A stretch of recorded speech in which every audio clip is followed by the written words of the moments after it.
I'm a bully. You're a bully. We're all bullies. Let's face it, folks. When you think about it, at one point in each of our lives, we've all been a bully. There is no doubt that bullying is an epidemic problem in schools everywhere. But bullying goes beyond the school. Think about it for a minute. Where does one learn to become a bully? They learn to be a bully at home.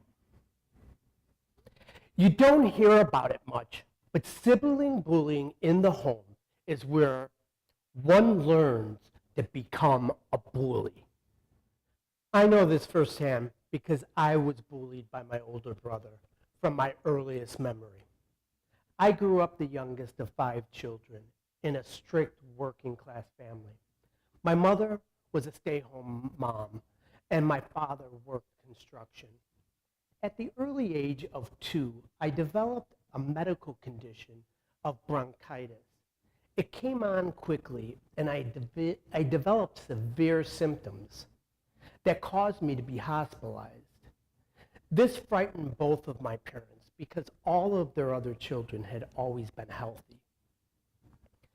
I spent time in the hospital, and during the 1960s, doctors didn't know as much as they know today about this medical condition. After returning home from the hospital, my mother really changed her whole attention towards me. She was severely concerned, and she doted on me constantly. I became her main focus, and she spent most of her time making sure I was okay. The illness caused monthly visits to the doctors. The doctor's visits normally took place on Saturday, so Dad could be available to drive us. This meant that the entire family went. This disturbed the rest of the kids in my family, but deeply disturbed my older brother, Marco. When you think about it, for the first 3 years when he was born, he got all of the attention. Marco began acting out on his bullying on me when I was 5 years old. The first act of bullying is still fresh in my mind. It was a typical day. My mother was doing her daily housework and came into the family room where Marco and I were watching television. Mom came and kissed me on the head and said, "How's my boy feeling?" She said, "If you need anything, just yell for me and I'll be there in a minute." Mom totally ignored Marco when she left the room. Marco looked at me and he said, "You're such a mama's boy and you're a big baby." As I began to leave the room, Marco grabbed me by the back of my head and he slammed my head into the table. I began crying and screaming for my mother. Marco dashed and took off running. When my mom came into the room, she asked me what had happened, but I couldn't speak. I was crying and I was full of blood. I was bleeding. Mom yelled for Marco, "Get a towel." Marco came back with the towel, and Mom asked him, "What happened to Patrick?" And Marco said he was playing, he was jumping up and down on the chairs, and I asked him to stop because I knew he was going to get hurt. And at that point, my mom told Marco, "Go get your father from the garage and tell him we need to take your brother to the ER room right away." As the doctor was stitching my head, he asked my father, "What happened to your son?" Dad's response was, "You know, boys will be boys." That was the excuse my dad would use all the other times that we went to the ER room after Marco beat me. Now, it's obvious to me why Marco bullied me. It's because I was the center of my parents' attention, and he hated it. Just how common is my sibling bullying situation? According to research, it's more common than you think. In fact, research is showing sibling bullying is one of the most damaging type of bullying. By definition, it is one of the most intentional acts to hurt another child. My brother bullied me well into my life, adult life, because he always viewed me as my parents' favorite child. Marco would bring it up at family events that our mother loved Patrick more than any of the other kids. Marco's bullying me at home carried into his actions in school. He was a class clown. And although he was smart, he was always in trouble. Most of the trouble was getting into fights with other kids and bullying them. In those days, the word bullying didn't even exist. But that is what he had become. My parents had so much trouble with him in school and at home that at one point they thought about sending him to a military school for troubled kids. I also became a bully, but it was somewhat forced upon me by Marco. My childhood friend Jeff and I were being picked up on by a schoolmate named Mike. The kids at school began talking about Jeff being gay. Since I had no idea what gay meant, I didn't understand what they were saying. On several occasions when we were walking home from school, Mike, our bully, would call Jeff a fag. We ignored him, but I could tell that it really bothered Jeff. One day I came home, and my mom could tell that I was upset. I told her what had happened. Like most mothers, she knew there was something she had to do. She was going to go to Mike's mother and talk to her herself. I pleaded with her.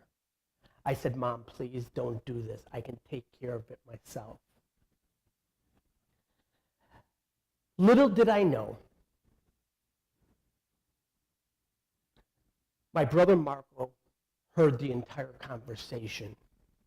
And when I went up to our room, he told me that tomorrow he would follow me home from school when Jeff and I were going home.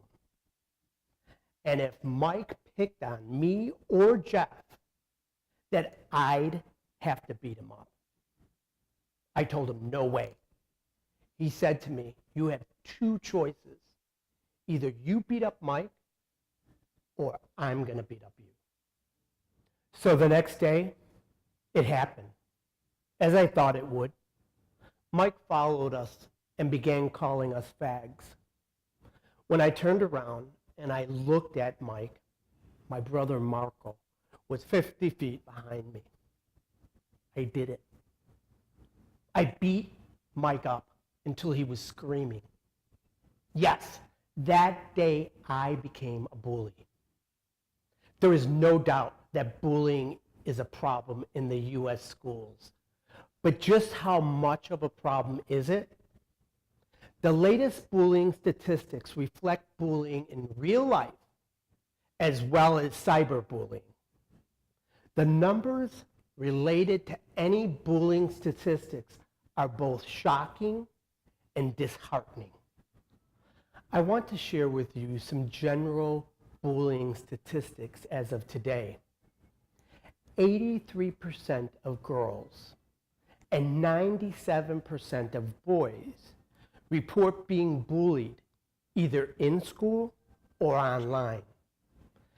75% of school shootings have been linked to harassment and bullying against a shooter. Not shockingly, students who are bullies as young adults continue the trend of abuse and violence into their adulthood. By the age of 30, approximately 40% of boys who were identified as bullies in middle school and or high school had been arrested 3 or more times. Unfortunately, children and teens who are considered different from their peers are most frequently the targets of bullies and constantly bullied.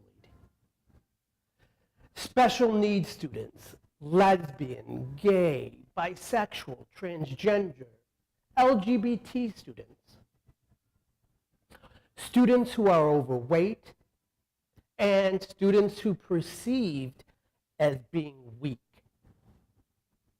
are the most likely targets. 9 out of 10 LGBT youth report being verbally bullied because of their sexual orientation, while 55.2% of those students reported being cyberbullied. Yes, I was bullied. And yes, I became a bully.